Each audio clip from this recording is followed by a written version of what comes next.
Renungan harian ini diadaptasi dari buku renungan harian Star Bina Warga GKI.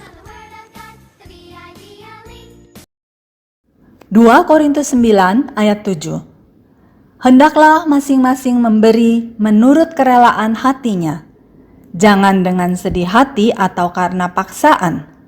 Sebab Allah mengasihi orang yang memberi dengan sukacita.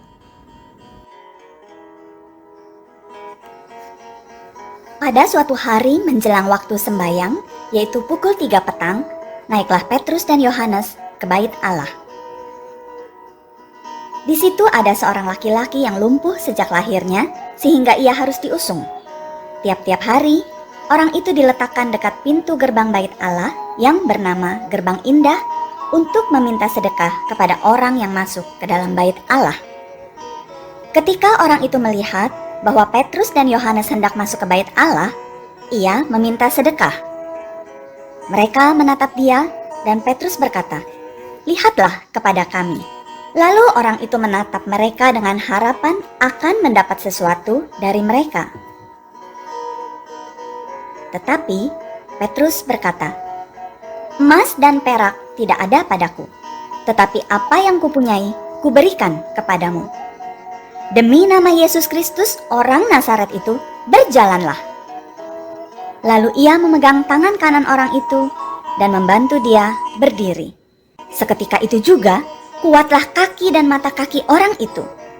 Ia melonjak berdiri, lalu berjalan kian kemari dan mengikuti mereka ke dalam bait Allah, berjalan dan melompat-lompat serta memuji Allah. Seluruh rakyat itu melihat dia berjalan sambil memuji Allah. Lalu mereka mengenal dia sebagai orang yang biasanya duduk meminta sedekah di gerbang indah bait Allah, sehingga mereka takjub dan tercengang tentang apa yang telah terjadi padanya. Petrus melihat orang banyak itu lalu berkata, "Hai orang Israel, mengapa kamu heran tentang kejadian itu? Dan mengapa kamu menatap kami seolah-olah kami membuat orang ini berjalan karena kuasa atau kesalehan kami sendiri? Karena kepercayaan dalam nama Yesus, maka nama itu telah menguatkan orang yang kamu lihat dan kamu kenal ini.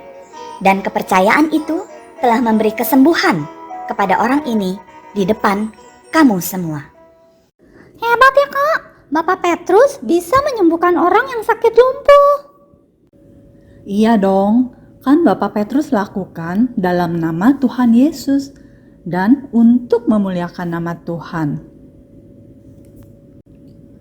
Tari juga bisa kok hebat seperti Bapak Petrus. Tari juga bisa memberikan apa yang Tari punya untuk membantu orang lain, sehingga mereka bisa mendapat berkat dan memuliakan nama Bapa di surga. Tari mana bisa Kak, Tari kan masih kecil. Bisa dong Tari, dengan pertolongan Tuhan dan untuk kemuliaan nama Tuhan, Tari bisa misalnya berbagi bekal buat teman yang tidak bawa bekal makanan ke sekolah. Memberi bantuan buat korban banjir. Memberi waktu untuk mengajari teman yang kesulitan pelajaran. Iya juga ya Kak. Iya Tari, lagi pula kita memberi dengan rela hati dan sukacita karena Tuhan Yesus sudah terlebih dahulu memberikan nyawanya untuk menyelamatkan kita yang berdosa. Adik-adik, yuk kita memberi dengan sukacita seperti yang Tuhan Yesus ingin kita lakukan. Sekarang mari kita berdoa bersama ya. Bapa di dalam surga, terima kasih Tuhan Yesus sudah memberikan nyawanya untuk menebus kami. Tolong kami Tuhan, supaya kami juga bisa memberi dengan sukacita dan hati yang rela. Biarlah Tuhan menolong dan berkenan dengan apa yang kami lakukan. Dalam nama Tuhan Yesus, kami berdoa. Amin.